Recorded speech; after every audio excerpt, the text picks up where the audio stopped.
മറുപടി പറയേണ്ടത് കോൺഗ്രസിന്റെ പ്രതിനിധിയായ വസന്താണ്. കാരണം 3,70,000 വോട്ടുകളുടെ ഭൂരിപക്ഷത്തിന് 2009 രാഹുൽ ഗാന്ധി വിജയിച്ച ഒരു മണ്ഡലം. 2014 സ്മൃതി ഇറാനി ഒരു സൂചന നൽകിയിരുന്നു, 2019 തെളിയിക്കുകയും ചെയ്തു. 3-4 പതിറ്റാണ്ടായി കോൺഗ്രസിന്റെ കൈവശമുള്ള അമേഠി തിരിച്ചു പിടിക്കുക എന്നുള്ള ബാധ്യത ഏറ്റെടുക്കേണ്ടത് രാഹുലിനേക്കാൾ വലുതായി വേറെ ആരുമില്ല, അത് രാഹുൽ തന്നെയാണ്. അവിടെ നിന്ന് രാഹുൽ മത്സരിക്കാതെ മാറി ഈ റായ്ബറയിലേക്ക് പോവുക എന്നുള്ളത് എന്ത് സന്ദേശമാണ് പാർട്ടി പ്രവർത്തകർക്കും മറ്റും നൽകുന്നത്? അത് എന്ത് ഗുണം കോൺഗ്രസിനുണ്ടാക്കും? നോക്കൂ, ഈ സ്ഥാനാർത്ഥി നിർണയവുമായി ബന്ധപ്പെട്ട് ഇപ്പോ ശ്രീ ആനന്ദ് കൊച്ചുകൂടി പറഞ്ഞതൊന്നുമല്ല യാഥാർത്ഥ്യം. വളരെ കൃത്യമായി സ്ഥാനാർത്ഥി നിർണയ സമിതിയുടെ മുമ്പിലും കോൺഗ്രസിന്റെ ഹൈക്കമാൻഡിന്റെ മുമ്പിലും ശ്രീ രാഹുൽ ഗാന്ധി പറഞ്ഞത് ഇന്ത്യയിൽ ഏത് മണ്ഡലത്തിലും മത്സരിക്കാൻ താൻ തയ്യാറാണ് എന്നുള്ളതാണ്. ആ വാർത്ത അഖിലേന്ത്യാ മാധ്യമങ്ങൾ, പ്രത്യേകിച്ച് ന്യൂസ് 18ന്റെ ഇംഗ്ലീഷ് ചാനലും എല്ലാം റിപ്പോർട്ട് ചെയ്തിട്ടുള്ളതാണ്. വയനാട്ടിൽ മത്സരിക്കുന്നതിന് തൊട്ടു മുമ്പ്, വയനാട് ഇലക്ഷനുമായി ബന്ധപ്പെട്ട് തീരുമാനമെടുക്കുന്നതിന് മുമ്പ് രാഹുൽ ഗാന്ധി പറഞ്ഞത് പാർട്ടി പറയുന്ന ഏത് സീറ്റിൽ മത്സരിക്കാൻ തയ്യാറാണ് എന്നതാണ്. പാർട്ടി പറയുന്ന ഏത് സീറ്റിൽ, വാരണാസിയിൽ പാർട്ടി പറഞ്ഞാൽ രാഹുൽ ഗാന്ധി മത്സരിക്കാൻ തയ്യാറാണ്.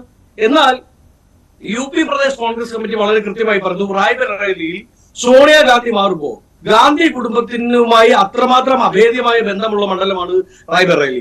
അമേഠിയെ വെച്ച് നോക്കുമ്പോൾ ഏറ്റവും കൂടുതൽ ഗാന്ധി കുടുംബത്തെ സംബന്ധിച്ചും കോൺഗ്രസിനെ സംബന്ധിച്ചും ഞങ്ങളുടെ ഒരു തറവാട് എന്നൊക്കെ പറയാൻ പറ്റുന്ന രീതിയിൽ കോൺഗ്രസിനെ എല്ലാ കാലത്തും സഹായിച്ചിട്ടുള്ള, എല്ലാ കാലത്തും കോൺഗ്രസിനെ ചേർത്ത് പിടിച്ചിട്ടുള്ള ഒരു മണ്ഡലമാണ് റായ്ബറേലി. അവിടെ സോണിയാഗാന്ധി മാറി നിൽക്കുമ്പോൾ ഒന്നെങ്കിൽ രാഹുൽ ഗാന്ധി അല്ലെങ്കിൽ പ്രിയങ്ക ഗാന്ധി എന്നുള്ളതാണ് അവിടുത്തെ UP പ്രദേശ് കോൺഗ്രസ് കമ്മിറ്റിയുടെ ഡിസിഷൻ. അത് സ്വാഭാവികമായും ഹൈക്കമാൻഡിന്റെ മുമ്പിലേക്ക് വരുന്നു. ഞങ്ങൾ കോൺഗ്രസ് ഹൈക്കമാൻഡ് പ്രിയങ്ക ഗാന്ധിയുമായി കമ്മ്യൂണിക്കേറ്റ് ചെയ്യുന്നു. പ്രിയങ്ക ഗാന്ധിയുമായി കമ്മ്യൂണിക്കേറ്റ് ചെയ്യുമ്പോൾ അവർ തൽക്കാലം രാഷ്ട്രീയത്തിലേക്ക്, അതായത് തെരഞ്ഞെടുപ്പ് രാഷ്ട്രീയത്തിലേക്ക് കടക്കാൻ ഉദ്ദേശിക്കുന്നില്ല എന്നും അവർ അവരുടെ പേഴ്സണലായുള്ള കാര്യങ്ങളുമായി മുമ്പോട്ട് പോകാനും, എന്നാൽ രാഷ്ട്രീയം സംസാരിക്കാനാണ് തനിക്ക് ഏറ്റവും കൂടുതൽ താല്പര്യം, മത്സര രംഗത്തേക്ക് താൻ ഇതുവരെ വരാൻ ആഗ്രഹിച്ചിട്ടില്ല എന്നും അവരൊരു തീരുമാനമെടുക്കുന്നു. അതുകൊണ്ടാണല്ലോ ഇനിഞ്ഞാന്ന് വരുമെന്ന് നിങ്ങളടക്കം ന്യൂസ് 18ന്റെ ദേശീയ ചാനൽ അടക്കം റിപ്പോർട്ട് ചെയ്തിരുന്ന ഒരു സ്ഥാനാർത്ഥി പട്ടിക വീണ്ടും നീണ്ടുപോയത്. നീണ്ടുപോകാൻ കാര്യം പ്രിയങ്ക ഗാന്ധിയുമായുള്ള ഒരു കമ്മ്യൂണിക്കേഷൻ സ്മൂത്ത് ആക്കിയ ശേഷം അവരെ റായ്ബറേലിയിൽ മത്സരിപ്പിക്കുക എന്നുള്ളതായിരുന്നു തീരുമാനം. അപ്പൊ പ്രിയങ്ക ഗാന്ധി മത്സരിക്കുന്നില്ല എന്ന് അസിന്ധമായി അവർ തീരുമാനമെടുക്കുന്നു. അങ്ങനെ ഒരു തീരുമാനമെടുക്കുമ്പോൾ സ്വാഭാവികമായും അടുത്ത ഓപ്ഷൻ റായ്ബറേലി ഓർ അമേഠി എന്ന് പറയുമ്പോൾ രാഹുൽ ഗാന്ധി എന്ന് പറയുന്ന മനുഷ്യനെ സംബന്ധിച്ച് ഇപ്പോ ആനന്ദ് കൊച്ചുകൂടി കുറെ എന്താണ് ഭയമാണ് എന്നൊക്കെ പറഞ്ഞത്. അല്ല, അതിനകത്ത് എന്താണ് വസന്ത്, അതിനകത്ത് അദ്ദേഹം പറഞ്ഞതിൽ എന്താണ് പ്രശ്നം? കാരണം അമേഠിയിലാണ് മത്സരം, അത് സ്മൃതി ഇറാനിയുമായാണ്. കഴിഞ്ഞ തവണ 55,000 വോട്ടുകൾക്ക് സ്മൃതി ജയിച്ച മണ്ഡലമാണത്. റായ്ബറേലി കുറച്ചുകൂടി സേഫായ മണ്ഡലമാണ് കോൺഗ്രസിന്. കാരണം കഴിഞ്ഞ വലിയ BJP നരേന്ദ്രമോദി വേവിലും UPയിൽ കിട്ടിയ ഒരു സീറ്റ് റായ്ബറേലിയാണ്. അത് സ്വാഭാവികമായും ജയിക്കാനുള്ള എല്ലാ സാധ്യതയുമുണ്ട്. അപ്പോൾ സുരക്ഷിത മണ്ഡലം തേടി രാഹുൽ ഗാന്ധി പോയി എന്നുള്ള ആക്ഷേപത്തിൽ തെറ്റെന്താണ്? ശരിക്കും രാഹുൽ ഗാന്ധി മത്സരിച്ച് വിജയിക്കേണ്ടത് സ്മൃതിക്കെതിരെയാണ്. കഴിഞ്ഞ വർഷത്തെ പരാജയത്തിന് നമുക്കറിയാം, പഴയ രാഹുൽ ഗാന്ധി അല്ല, ഭാരത് ജോഡോ യാത്ര നടത്തി കരുത്തുള്ള രാഹുൽ ഗാന്ധിയാണ് സ്മൃതിയെ നേരിടാൻ പോയി അവിടെ ഉണ്ടായിരുന്നെങ്കിൽ നേരിടേണ്ടിയിരുന്നത്. അത് സംഭവിക്കുന്നില്ല. സ്വാഭാവികമാണ് ആ വിമർശനം. അത് എല്ലാവരും അത്തരത്തിൽ വിശ്വസിക്കുകയും ചെയ്യും. അല്ലല്ല, കാര്യം എന്താണെന്നറിയോ, ഈ തവണ അമേഠിയാണ് സേഫ്. അത് ശ്രീ രഞ്ജിത്തിനെ പോലെ സീനിയർ ആയിട്ടുള്ളവരൊക്കെ ഞാൻ പറഞ്ഞു തരേണ്ട കാര്യമില്ല. അതെങ്ങനെ അമേഠി സേഫ് ആവും? അവിടെ സ്മൃതി ഇറാനി പണിയെടുക്കുന്നുണ്ടെന്നേ. അവിടുത്തെ വീട് വെച്ച് താമസിച്ച് ജോലി ചെയ്യുന്ന സ്ഥലമാണെന്നേ. നോ, അവിടെ SP കഴിഞ്ഞ അവിടെ കാൻഡിഡേറ്റ് ഉണ്ട്. SP കാൻഡിഡേറ്റിന്റെയും രാഹുൽ ഗാന്ധിയുടെ വോട്ട് ഒരുമിച്ച് നോക്കിക്കഴിഞ്ഞാൽ സ്മൃതി ഇറാനി തോറ്റു പോകും. കഴിഞ്ഞ SP കാൻഡിഡേറ്റ് ഇല്ല, ഇന്ത്യ മുന്നണിയായിട്ടാണ് മത്സരിക്കുക. അപ്പൊ SPയുടെ വസ്തുതാവിരുദ്ധമായിട്ടുള്ള കഴിഞ്ഞ തവണ ഇല്ലായിരുന്നു വസന്ത്. നെവർ SP വോട്ടുകൾ അവിടെ ഭിന്നിക്കപ്പെട്ടിട്ടുണ്ട്. ഈ തവണ അത് കൺസോളിഡേറ്റ് ചെയ്യണം. നോക്കൂ, ഇന്ന് അമേഠിയിലേക്ക് കൊണ്ടുവന്ന ഫ്ലെക്സിൽ പോലും രാഹുൽ ഗാന്ധിയുടെ മാത്രം ചിത്രമല്ല ഉള്ളത്, അതൊരു ഇന്ത്യ മുന്നണിയുടെ ചിത്രമാണ് അവിടെ കാണുന്നത്. വസ്തുതാവിരുദ്ധമായിട്ടുള്ള കാര്യങ്ങൾ പറഞ്ഞിട്ടാണോ ന്യായീകരിക്കുന്നത്?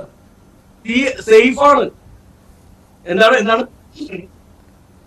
അല്ല, ശ്രീ ആനന്ദ് കൊച്ചുകൂടി പറയായിരുന്നു, കഴിഞ്ഞ തവണ അമേഠിയിൽ SP-ക്ക് സ്ഥാനാർത്ഥി ഇല്ലായിരുന്നു, BSP കാൻഡിഡേറ്റോ ഉണ്ടായിരുന്നില്ല. SP-ക്കും BSP-ക്കും കഴിഞ്ഞ തവണ സ്ഥാനാർത്ഥി ഉണ്ടായിരുന്നില്ല. പറയൂ വസന്ത് പറയൂ. ഞാൻ പറഞ്ഞത് കഴിഞ്ഞ തവണത്തെ സാഹചര്യമല്ല ഇപ്പോൾ അവിടെ ഉള്ളത്. അവിടെ ഇന്ത്യ മുന്നണിയായാണ് മത്സരം. ഇന്ത്യ മുന്നണിയായി മത്സരിക്കുമ്പോൾ സ്വാഭാവികമായും ആ വോട്ട് കൺസോളിഡേറ്റ് ചെയ്യപ്പെടും. ആ പ്രതിപക്ഷ വോട്ടുകൾ കൺസോളിഡേറ്റ് ചെയ്യപ്പെടുന്നത് രാഹുൽ ഗാന്ധി അല്ലെങ്കിൽ അവിടെ KL ശർമ്മ അവിടെ വരുന്ന ക്യാൻഡിഡേറ്റിന് സ്വാഭാവികമായും അമേഠിയിൽ ഉണ്ടാകുന്ന കോൺഗ്രസ് ക്യാൻഡിഡേറ്റിന് അനുകൂലമായി മാറും. നോക്കൂ, ഇവിടെ വൈകാരികമായ ഒരു പ്രശ്നമുള്ളത് റായ്ബറേലിയുമായി ബന്ധപ്പെട്ട് കോൺഗ്രസ് പ്രത്യേകിച്ച് നെഹ്റു കുടുംബത്തിന് എല്ലാ കാലത്തും ഇപ്പൊ നിങ്ങൾ പറയുന്ന ഭാഷ തന്നെ ഉപയോഗിച്ചാൽ സേഫായി നെഹ്റു കുടുംബത്തെ ഏത് തരംഗത്തിലും കൈവിടാവുന്നൊരു മണ്ഡലമാണ്. ആ മണ്ഡലത്തോട് നീതി പുലർത്തുക എന്നുള്ളത് അവിടുത്തെ പ്രദേശ് കോൺഗ്രസ് കമ്മിറ്റിയുടെ കൂടെ ആവശ്യമാണ്. പ്രിയങ്ക ഗാന്ധി അല്ലെങ്കിൽ രാഹുൽ ഗാന്ധി അവിടെ മത്സരിക്കണമെന്നുള്ളത് അവരുടെ തീരുമാനമാണ്. ആ തീരുമാനത്തെ കോൺഗ്രസ് ഹൈക്കമാൻഡും തെരഞ്ഞെടുപ്പ് കമ്മിറ്റിയും അംഗീകരിച്ചു എന്നുള്ളത് മാത്രമാണ്. നോക്കൂ, ഉത്തർപ്രദേശിലാണല്ലോ 2 മണ്ഡലങ്ങളുള്ളത്. ഉത്തർപ്രദേശിൽ തന്നെ നോർത്ത് ഇന്ത്യയിൽ തന്നെ ശ്രീ രാഹുൽ ഗാന്ധി മത്സരിക്കുന്നു. അതും ഏറ്റവും പ്രധാനപ്പെട്ട ഒരു മണ്ഡലത്തിൽ മത്സരിക്കാൻ എത്തുന്നു എന്ന് പറയുന്നത് തെരഞ്ഞെടുപ്പിനെ നയിക്കുന്നത് രാഹുൽ ഗാന്ധിയാണ് എന്ന് തന്നെയാണ്. അതിൽ സംശയമൊന്നും വേണ്ട. ഇപ്പൊ അദ്ദേഹം പറയണം എന്താണ് ഭയമാണെന്ന് പറഞ്ഞാൽ ഈ കാശ്മീരം തൊട്ട് കന്യാകുമാരി വരെ യാത്ര നടത്തിയപ്പോൾ ഇല്ലാത്ത ഭയമാണോ രാഹുൽ ഗാന്ധി ഒരു സീറ്റിൽ മത്സരിക്കാൻ ഉണ്ടാവുക? അമേഠിയിൽ മത്സരിച്ച് തോറ്റ ആളല്ലേ അദ്ദേഹം. അമേഠിയിൽ മത്സരിച്ച് തോറ്റ ആൾക്ക് വീണ്ടും ആ സീറ്റിൽ മത്സരിക്കാൻ ഭയമുണ്ടാകുമെന്നൊക്കെ പറയുന്നത് സംഘപരിവാർ നെഗറ്റീവാണ്. അത് ആനന്ദ് കുച്ചുകുളിയെ പോലെ ഒരു മാധ്യമ പ്രവർത്തകൻ വിളിച്ചു പറയരുത് എന്നാണ് എന്റെ അഭിപ്രായം. ഇപ്പൊ വയനാട് അദ്ദേഹം മത്സരിക്കാൻ എത്തുന്നു. സ്വാഭാവികമായും അവസാന നിമിഷം വരെ നരേന്ദ്രമോദി സൗത്ത് ഇന്ത്യയിൽ ഒരു സീറ്റിൽ മത്സരിക്കും എന്ന് പ്രചരണം ഉണ്ടായിരുന്നല്ലോ, ഇല്ലേ? അപ്പൊ അദ്ദേഹം തിരുവനന്തപുരത്ത് മത്സരിക്കും എന്ന് വരെ എത്രയോ വാർത്തകൾ വന്നു. അദ്ദേഹം മത്സരിക്കാൻ വന്നാൽ നമ്മൾ അതിനെ എതിർക്കുകയാണ് വേണ്ടത്. അതൊരു രാഷ്ട്രീയ പാപ്പരത്വമായോ ഒളിച്ചോട്ടമായോ കാണാൻ പറ്റുമോ? ഒരിക്കലും പറ്റില്ല. അത് സംഘപരിവാർ നരേറ്റീവാണെന്നേ. നോർത്ത് ഇന്ത്യയിൽ മത്സരിച്ചാൽ മാത്രമേ അവിടെ നിന്ന് ഒരു ശക്തനായ നേതാവ് വരൂ എന്നുള്ളത് എന്ത് തരം നരേറ്റീവാണത്? നോർത്ത് ഇന്ത്യയിലും രാഹുൽ ഗാന്ധി മത്സരിക്കുന്നുണ്ട്.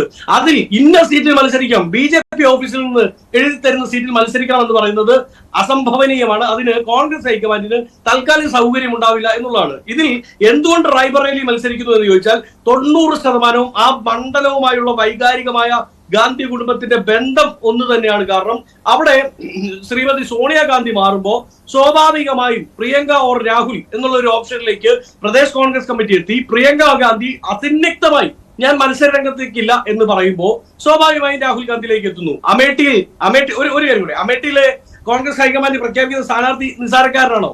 അദ്ദേഹം ആദ്യമായി ശ്രീമതി സോണിയാഗാന്ധി അവിടെ മത്സരിക്കുന്ന സമയത്ത് ആ തെരഞ്ഞെടുപ്പിനെ നയിച്ച ആ തെരഞ്ഞെടുപ്പിന്റെ ഇലക്ഷൻ മാനേജറായ തെരഞ്ഞെടുപ്പിനെ നയിച്ച് ആ തെരഞ്ഞെടുപ്പിൽ സോണിയാഗാന്ധിയെ വിജയത്തിലേക്ക് എത്തിച്ച ആളാണ് KL ശർമ്മ.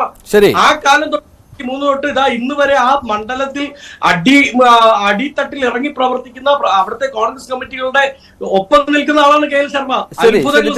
ആനന്ദ് കൊച്ചുകൂടി അത് വസന്തിന്റെ